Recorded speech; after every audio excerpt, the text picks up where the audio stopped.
Guy Pavas du Rescue Bravo India, bonjour.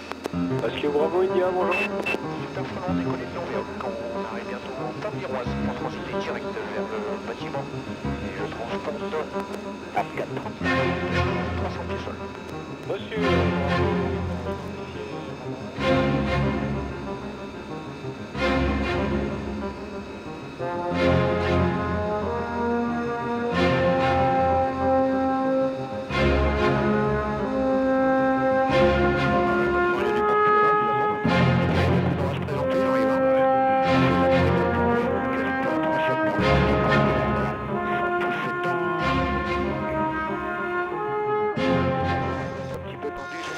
Imaginez-vous à bord enfermé avec une grosse oie d'eau et puis en train de vous dire qu'à tout moment il peut se passer quelque chose.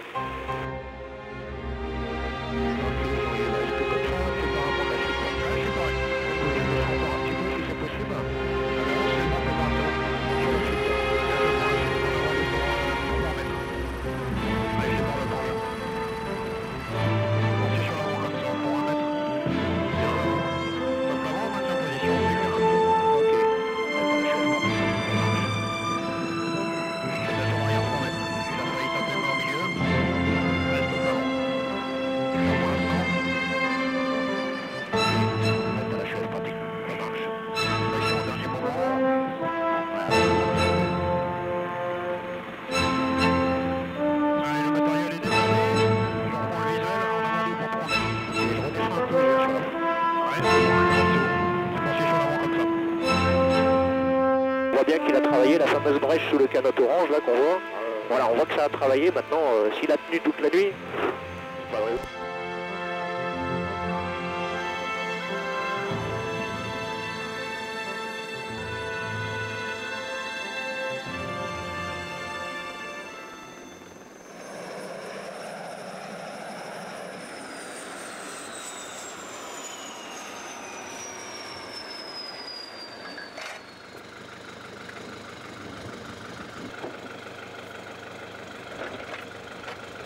J'espère qu'ils vont pouvoir finir le travail de jour, parce qu'honnêtement c'est pas un voyage facile et de nuit,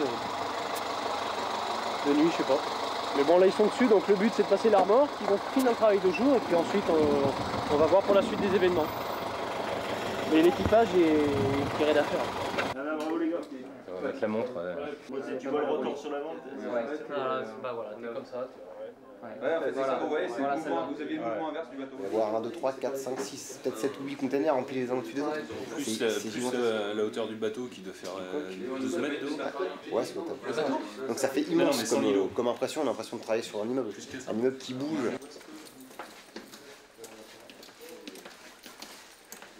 Bon, un ballon.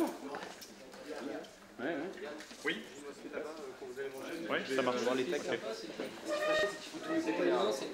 Non mais bonne mission, bonne journée.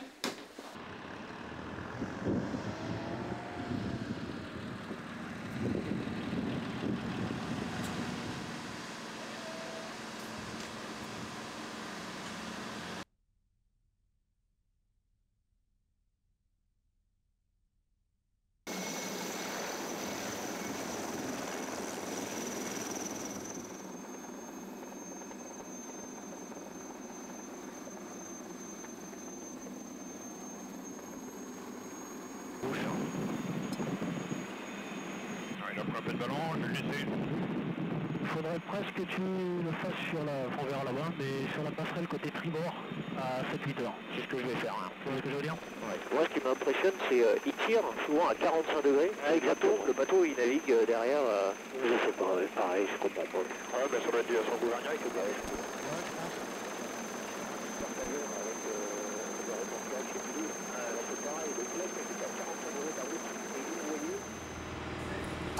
Briefing.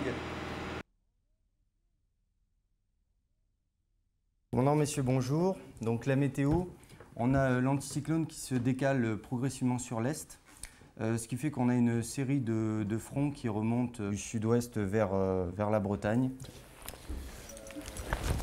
Devenez ouest. Allez. Crac. C'est parti. chapeau, la sacoche. Allez, go!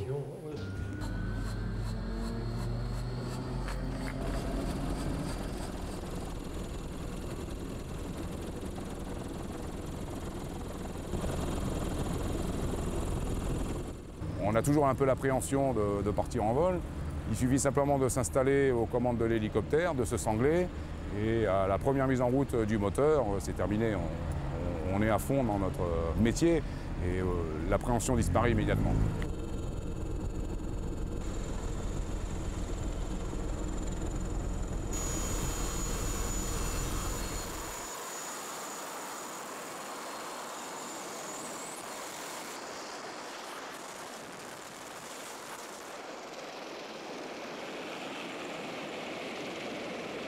On intervient sur ordre, donc il est évident que nous sommes intervenus sur la Moko Cadiz, sur l'Erika, sur le Yevolison. Oui, c'est des choses qui sont pour nous tout à fait normales et sans aucun souci.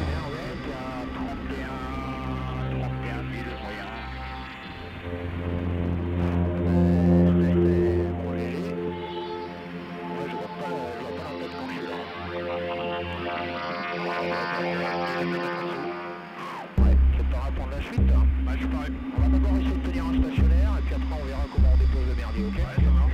Voilà, 5. Est-ce que tu vois les antennes, Joël? Pas de vision des antennes. Ouais, moi je la vois toujours, faut que tu viennes à droite 5-6 mètres. Ouais, je pourrais pas.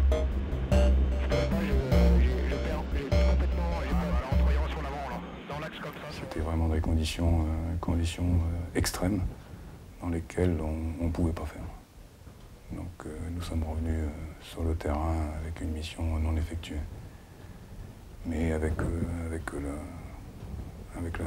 comment dire, on peut pas parler de joie, mais au moins d'avoir sauvegardé tout son équipage et l'aéronef.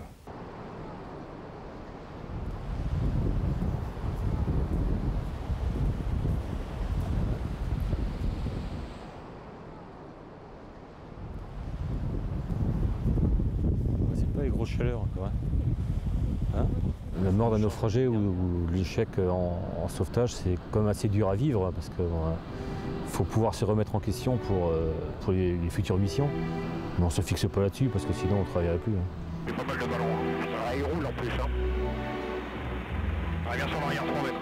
Il a failli taper le main au milieu. C'est bon, je l'avais remonté à temps. Ouais, maintien en position, c'est clair, il est dans les mains d'un mec en dessous. C'est bien, une vague un peu plus grosse que les autres qui arrivent, ça va un petit peu. Ouais, il est pratiquement sur le pont. Je sais à quelle heure il s'en va, je regarde l'heure, je calcule le temps de mission, parce que je sais à peu près combien de temps ça va durer. Puis on attend que le retour, quoi, c'est tout. On attend que ça, donc c'est tout sans arrêt à regarder l'heure, à attendre.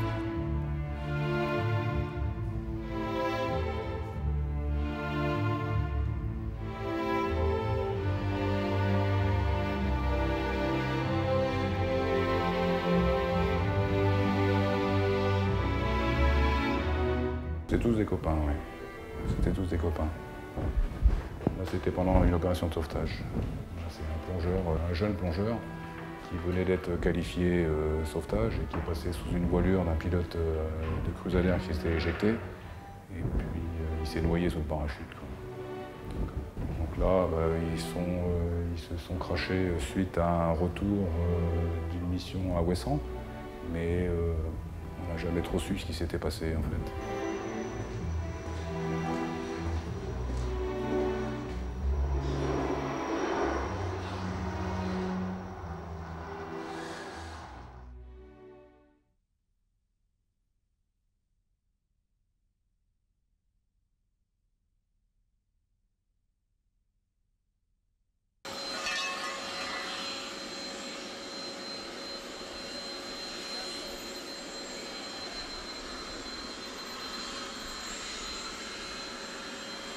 Des frayeurs, on s'en fait tous les jours.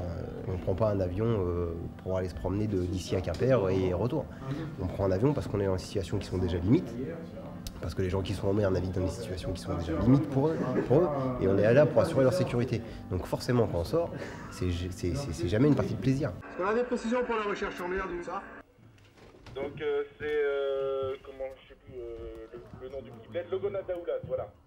Donc il part de Logona d'Aoulas et il va pêcher au niveau du Hydron.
Voilà, d'accord, écoute, je te remercie.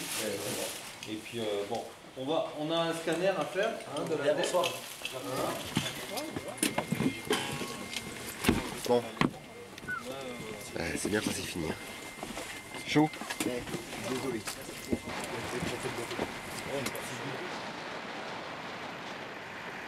Mais si on réussit, l'équipage est à bord, l'avion n'est pas cassé et la personne est à l'hôpital. Mission échouée, ça serait de ne pas ramener l'avion et l'équipage. C'est pas envisageable. Allez. Et Bibi. Là, je pense que je vais rentrer. Généralement, je tourne un peu, je lis, je m'occupe un peu l'esprit. Et puis après, j'essaye de m'endormir jusqu'au prochain.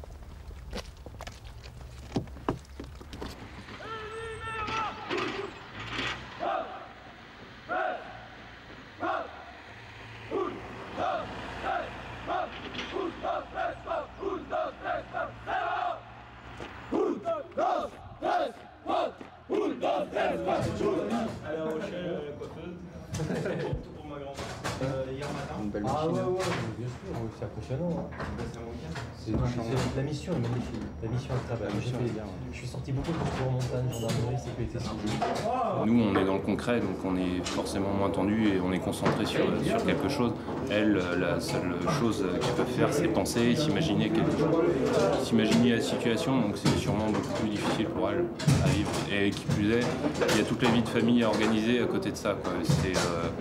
Si moi je suis tsar, ma femme va devoir être facilement joignable pour aller chercher la petite, tout ce genre de choses. Donc quand je suis tsar, elles le sont aussi quelque part.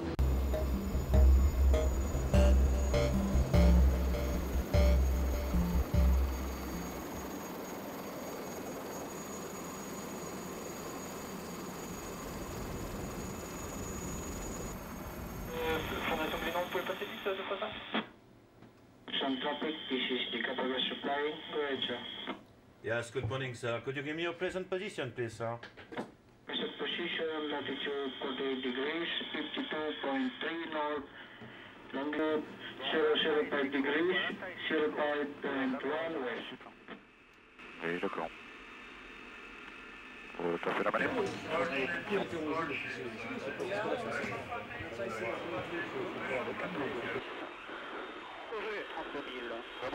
Ok, en remontée, vas-y, mets du pas, monte. Ok, 70, j'entends les hauteurs. 70. 32, c'est toujours correct. Tu gardes la position comme ça, c'est bien.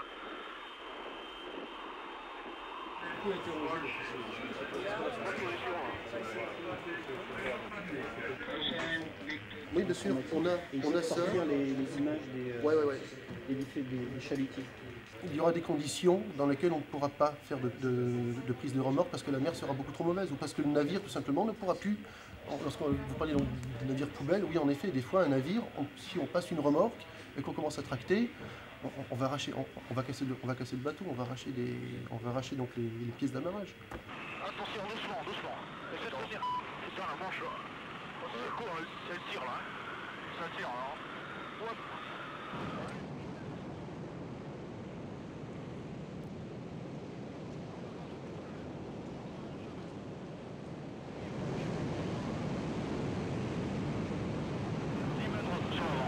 Oui, je les vois pas moi. Ah si, je les vois maintenant.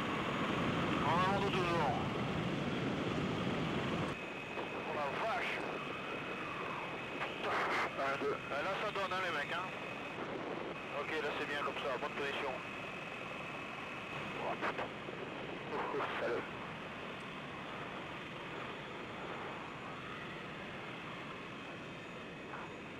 Ok, il est dans le cargo. Il n'y a plus personne?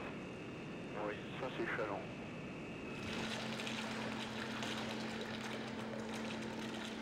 Tu mouilles le casque, les trucs, donc je te file un 100. Et par contre, il faut une combi étanche.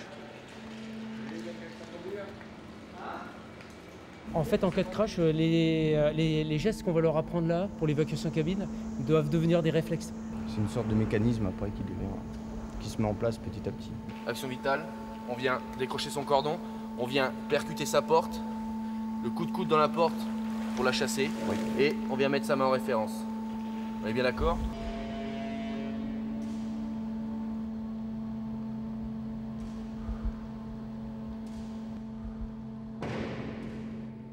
Et on est parti pour une cabine à plat.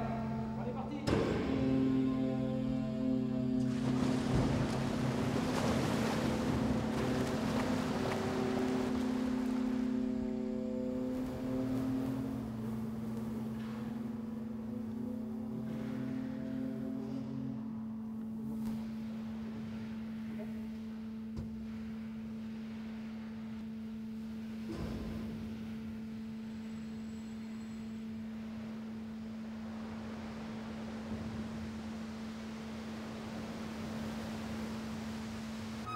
Ouais, moi j'ai eu le responsable de l'aéroport, il m'a donné 2 kg de visi et 200 à 300 pieds de plafond. Bon, on est parti. Je sais pas du tout ce que c'est de la cardio, mais j'ai pas de diagnostic. Non plus, je sais que c'est on se pose à Ouessant sur l'aéroport. Ouais. Les conditions sont mauvaises, donc on va essayer d'y aller. Ouais. C'est un cardiaque. Ouais. Pour aller à Ouessant, il faut en gros une vingtaine de minutes en temps normal. Là, je pense qu'on va mettre un tout petit peu plus de temps. Il va falloir qu'on fasse une percée.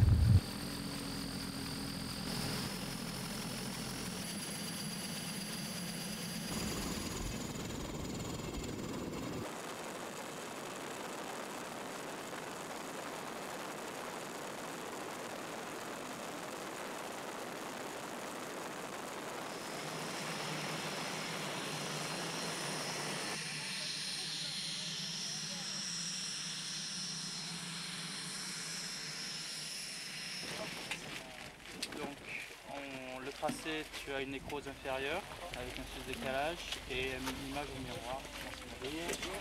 On va le reperfuser et on va lui mettre le médoc si on veut bien.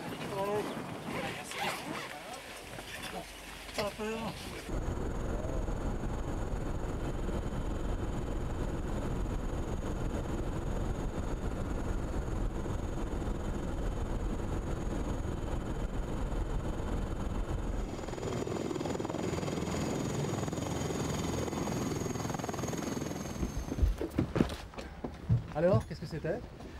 C'était un infarctus avec un choc cardiogénique important et quand on est arrivé, il a fait un arrêt au bout de 10 minutes qu'on a essayé de récupérer et qu'on n'a pas pu récupérer. En fait, l'histoire, c'est que ça traîne depuis hier soir et c'est une personne âgée qui n'a pas voulu déranger, qui n'a pas voulu appeler son médecin traitant. Et quand on est arrivé, c'était trop tard. On a fait ce qu'on a pu, on a fait une réanimation sur place, mais malheureusement, c'est pas reparti. Donc je pense qu'on a tout fait. Là, vraiment... Ça arrive de temps en temps? Ça arrive de temps en temps. Ouais. Rarement, ça arrive.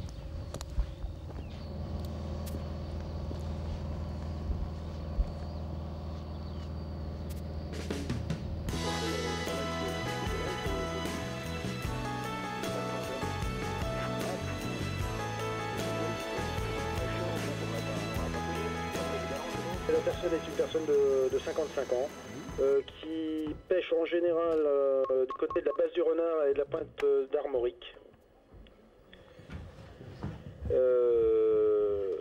Parti ce matin vers 7h, en général de retour vers 18h et là pas rentré, donc voilà. Le bateau c'est un voilier pêche promenade de 5,50 m. Il n'a pas de IFS et il n'a pas de téléphone portable.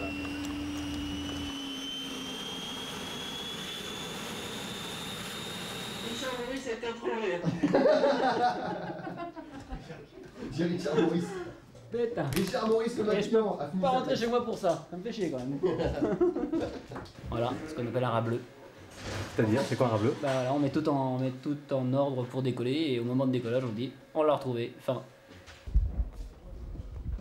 Il arrive des fois qu'on parte chercher pendant 2 heures quelqu'un et au bout de 2 heures et demie on nous dit non, on pouvait rentrer et il est tranquillement en train de boire une bière dans un bar. Ça peut arriver. Les conditions ont l'air quand même bien meilleures qu'hier pour l'instant. À droite c'est clair, peut-être cacahuète. Oui, la cacahuète rouge. Voilà, donc station par rapport au bateau, on tire combien? Oui, t'es à 31 000 moyen. Bon léger. Moi je vois pas l'empête quand je suis là. Ouais, ça va encore une dizaine de mètres en dessous. Ouais. Il y a eu du matos de pompe à bord, non? T'as vu tous les... Écoute, ça m'étonne qu'il nous ait demandé qu'une seule pompe, mais bon. Récupérer les gens, c'est passionnant. Alors, un petit peu les remerciements dans leur regard, c'est quelque chose qui nous touche. Hein. Ça vaut toutes les médailles du monde. Hein. C'est quand même, surtout quand c'était très dur, quand il a fallu se battre pour les chercher. C'est une victoire un petit peu pas sur la nature, parce que la nature est toujours la plus forte, mais on a réussi quand même à faire quelque chose de bien. Et puis on est content et pour nous et surtout pour les gens qu'on a pu ramener sains et saufs à terre.